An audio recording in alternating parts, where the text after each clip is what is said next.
welcome to the deep dive. Today we're zeroing in on Polyarteritis Nodosa pan. That's right. Think of this as your rapid-fire need-to-know guide to this systemic vasculitis. It's really built to help you nail down the key facts for revision. Exactly. We've got a comprehensive set of notes here, and our mission is, well, pretty laser-focused. Extract the essential information about PAN. Precisely. We'll be dissecting these notes to give you a sharp understanding of PAN, what defines it, what might trigger it, how it affects the body, and, crucially, the diagnosis and management aspects. Okay, consider it our streamlined strategy, then. Let's dive straight into the definition. In simple terms, what is Polyarteritis Nodosa all about? Okay. So, at its heart, PAN is a systemic vasculitis. That means inflammation of blood vessels, throughout the body. Systemic. Great. And its primary target is medium-sized arteries. This inflammation leads to damage in their walls, particularly the muscular layer. You can sort of imagine the artery wall getting thickened and, weakened by this inflammation. Medium-sized arteries. Yeah. Like the ones feeding which organs? Yeah. Kidneys, gut. Exactly. Think kidneys, gut, nerves. When these medium vessels get inflamed, it can have really widespread effects. Now, the 2012 Chapel Hill criteria are pretty vital here for a precise definition. Okay. They classify PAN as a necrotizing arteritis. That's inflammation so intense it actually causes cell death in the artery wall, affecting medium or small arteries. But, and this is a key distinction, Yes.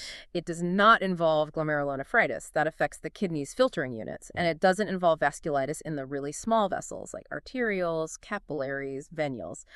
Also, it's not associated with those ANCA antibodies. Ah, ANCAs. Right. If ANCAs are positive, you're probably looking at a different type of vasculitis altogether. So no kidney filter involvement, no ANCAs. Those are big clues. It might not be PAN. Absolutely. Major red flags for other conditions. And another really important feature of PAN is where it doesn't occur. It can affect almost any organ system. Almost. So where are the exceptions we really need to remember? The vital exceptions are the pulmonary arteries in the lungs and the glomerular arteries in the kidneys. Okay. Keep this phrase locked in. PAN doesn't play in lungs or glomeruli. PAN doesn't play in lungs or glomeruli.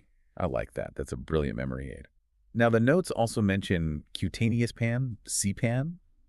Is that just a skin version? Not exactly. CPAN is generally milder, primarily affecting the skin. You might see things like subcutaneous nodules, bumps under the skin. Right. That net-like purplish rash, levetta reticularis, ulcers, maybe some localized tissue damage. Interestingly, CPAN is often linked to strep infections. Streptococcal infections. Yes. And the good news, generally, is that it usually stays in the skin. It very rarely progresses to that classical systemic PAN. Okay, good distinction. So what actually triggers this inflammation? What's the etiology? Well, this is where it gets a bit hazy. The exact cause, still unknown. But the notes suggest infections might be triggers for some people. What we do know is it involves an abnormal immune response. The body's defense system seems to mistakenly attack the artery walls. Autoimmune mechanisms are likely involved. So our own immune system gets confused, starts attacking healthy blood vessels. That's the current thinking, yes. Probably a complex mix of potential triggers, like infections maybe, and the individual's own immune system reaction. And who's most likely to get PAN? Any specific risk factors? Our notes point towards adults, typically between 40 and 60 years old. That's the most common age group. 40 to 60. Yeah. And interestingly, despite a lot of research, there aren't really clear genetic or environmental links that stand out consistently. So for someone in that age range with suggestive symptoms, PAN needs to be considered. So it can just sort of appear without obvious predispositions. It seems that way, often.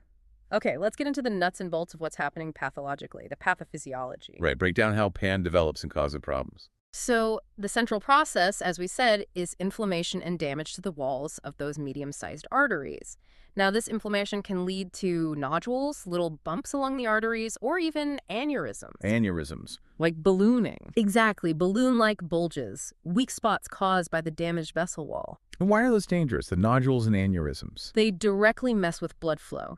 The inflammation, the narrowing, the bulging, it all impairs blood supply. That causes ischemia. Lack of oxygen. Right, lack of oxygen and nutrients to the tissues and organs those arteries supply.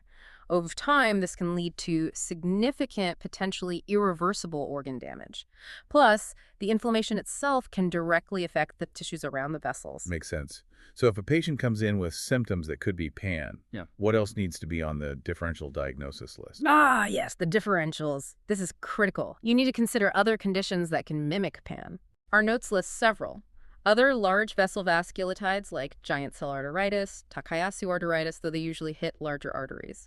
Then there's microscopic polyangiitis. Crucial difference there, it is often ANCA-associated and affects smaller vessels. And what about connective tissue diseases, like lupus? Yes, absolutely. SLE, rheumatoid arthritis, eosinophilic granulomatosis with polyangiitis, EGPA, or Churg-Strauss. They can sometimes overlap in how they present. Okay. Then you've got other vasculitides, Hannock-Schindler-Purpura, granulomatosis with polyangiitis or GPA. Churg-Strauss, again, showing the overlap, and even Kawasaki disease, though that's mainly kids. Wow, that's a broad list. So how do you distinguish PAN?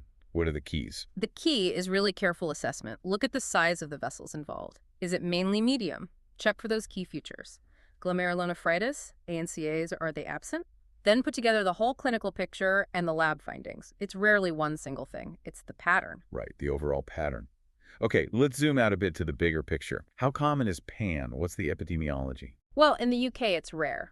Prevalence is around 3.1 cases per 100,000 people, according to these notes. Pretty rare then. Very. It affects all ethnic groups, but interestingly, it's more common where hepatitis B infection is more prevalent.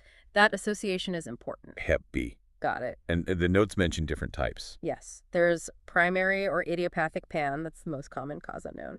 And then secondary PAN, which is linked to underlying infections, Hep B, Hep C, HIV. Okay. And there's also a genetic condition, DDA2 deficiency, that can look a lot like PAN clinically. So that's another one to keep in mind sometimes. DDA2. And the typical age? Onset is usually around 50. It's pretty uncommon in childhood. And we see it diagnosed more often in males than females. More in men. Yes. And an interesting trend, the incidence seems to be decreasing, likely due to stricter diagnostic criteria and, probably significantly, the success of hepatitis B vaccination programs. That makes sense. Good news. Now let's get into how PAN actually looks in patients. What are the common clinical features? What should make you suspect it? The presentation can be really diverse and sometimes quite vague early on, which is a challenge. Common general symptoms. Things like persistent fever, unexplained fatigue, weight loss, aching muscles and joints.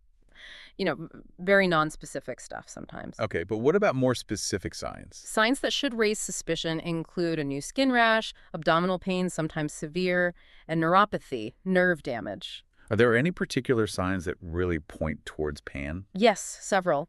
Developing high blood pressure, hypertension, especially if it's new or hard to control. Testicular pain in males is a classic, though not always present. Levato reticularis, that net-like purplish skin pattern. Right, I've seen pictures of that. And blood in the urine, hematuria, along with signs of kidney function decline. Now here's a subtle point. Paranuclear ANCA, PANCA, while PAN is typically ANCA negative, Yes. it can actually be positive in about 20% of classic PAN cases. So negative ANCA is suggestive, but a positive PANCA doesn't absolutely rule it out in that small fraction. Okay, that's a really important nuance for exams. 20% can be PANCA positive. And the Hep B link again. Yes, around 30% of PAN patients will have evidence of current or past Hep B infection. It's a strong link. So what are the very first symptoms someone might notice? Often quite vague, as I said. Low-grade fever that hangs around, losing weight without trying, headaches, general muscle aches, myalgia. But a key feature to watch for is peripheral nerve involvement. Nerve problems. Yes, specifically mononeuritis multiplex. That's where multiple individual nerves in different parts of the body are affected. It's the most common neurological sign. Skin involvement is also very common purpura, that Lovejoy rash, subcutaneous nodules, painful necrotic ulcers even. And does it matter which organs are involved in terms of how serious it is? Absolutely. Involvement of the GI tract, the kidneys, the heart, the central nervous system, that generally means higher mortality risk. For example. Well, kidney involvement can lead to hypertension or even acute kidney injury. GI symptoms, like really bad abdominal pain after eating mesenteric ischemia, can progress to bowel necrosis or perforation. Serious stuff. And in childhood pan, muscle pain, myalgia is super common, like 72% of cases. So diagnosis sounds like piecing together a puzzle from lots of different clues. Exactly right. Accurate diagnosis needs careful integration of the clinical findings, plus results from biopsies and specialized blood vessel imaging angiography. Are there official criteria? Yes. The American College of Rheumatology, ACR, has adult diagnostic criteria. You need 3 or more from a list, including unexplained weight loss over 4 kilograms, levator reticularis, testicular pain, myalgias or weakness, nerve involvement, mono or polyneuropathy, high diastolic BP over 90, kidney issues, raised BU and creatinine, Hep B infection evidence, arteriogram abnormalities showing aneurysms or occlusions, and a biopsy showing specific white blood cells, polymorphonuclear leukocytes in artery walls. That's a lot to remember. Any chance of another mnemonic for those ACR criteria? Let's try one. How about weight high five?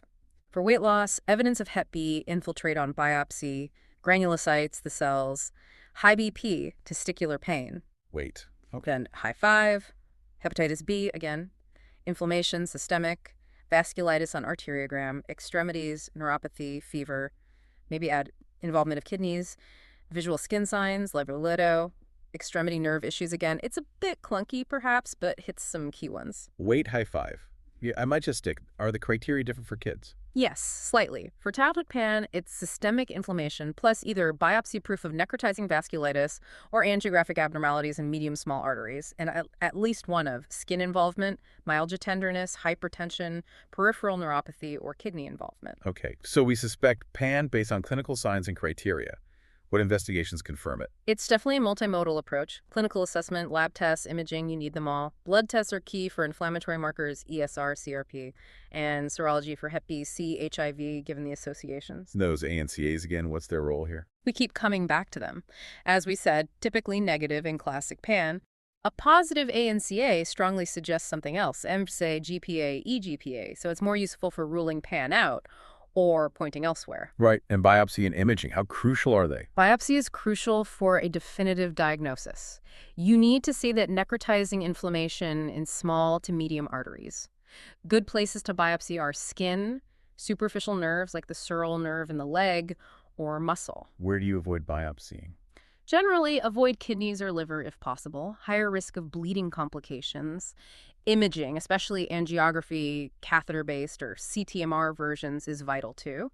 It can show those characteristic microaneurysms, especially in kidney and abdominal arteries. Microaneurysms? Yes.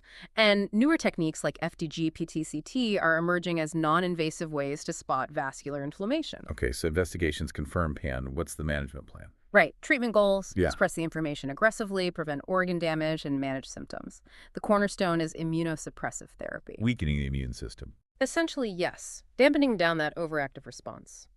Corticosteroids, like prednisolone, are a mainstay, often used with other, sometimes stronger immunosuppressants. Now, the notes say treatments are often based on expert consensus, not huge recent trials. Why is that? That's a fair point. Pan is rare enough that doing large-scale randomized trials is difficult. So much of the approach comes from accumulated clinical experience and expert opinion from rheumatologists and others who treat it. Makes sense. So what are the general recommendations, say, from ACR or the Vasculitis Foundation? Okay, for active severe pan, the usual approach is high-dose glucocorticoids, maybe IV initially, then oral combined with cyclophosphamide, which is a potent immunosuppressant. And for less severe cases? For active but non-severe pan, still glucocorticoids, but maybe combined with something like azathioprine or methotrexate, which have slightly different side effect profiles. Once remission is achieved, Yes. you typically continue a non-glucocorticoid immunosuppressant like azathioprine or methotrexate for about 18 months to maintain remission while slowly tapering the steroids off. What about that data-2 subtype? Different treatment? Yes, good point. For pan caused by data-2 deficiency, TNF inhibitors, a specific type of biologic drug, seem particularly effective. They can control the disease and even reduce stroke risk, which is a concern in data-2. And specific situations, like pan with active Hep B. Absolutely. If pan is active with ongoing Hep B, you need to treat both. That means antivirals for the hepatitis, often combined with plasma exchanges to remove immune complexes. Plasma exchange, okay. And kids, or just skin involvement. For childhood pan, often IV and aspirin initially, steroids or maybe infliximab if needed. For cutaneous pan, mild cases might just need NSAIDs or colchicine.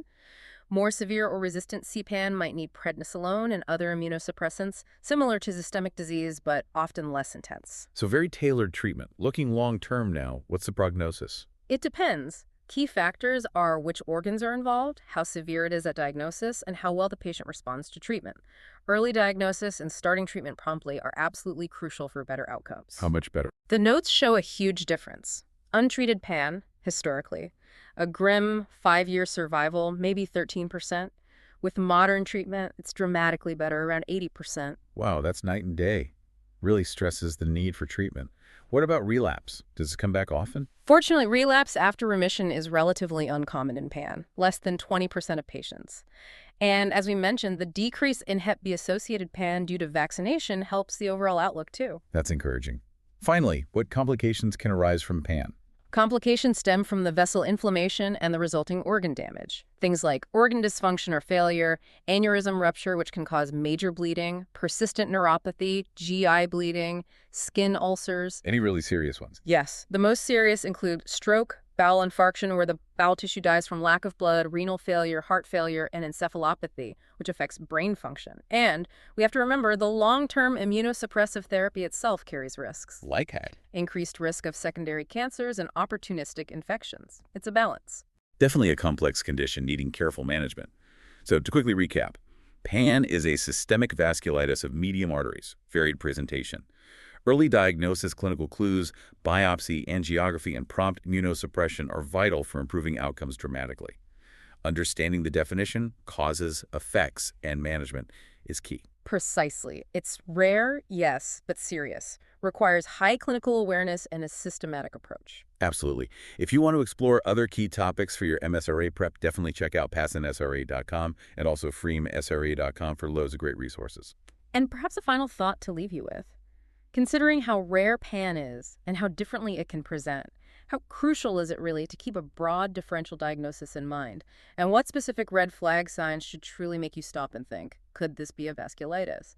It really highlights the need for sharp clinical thinking. Thanks for joining us for this in-depth exploration. Until our next deep dive.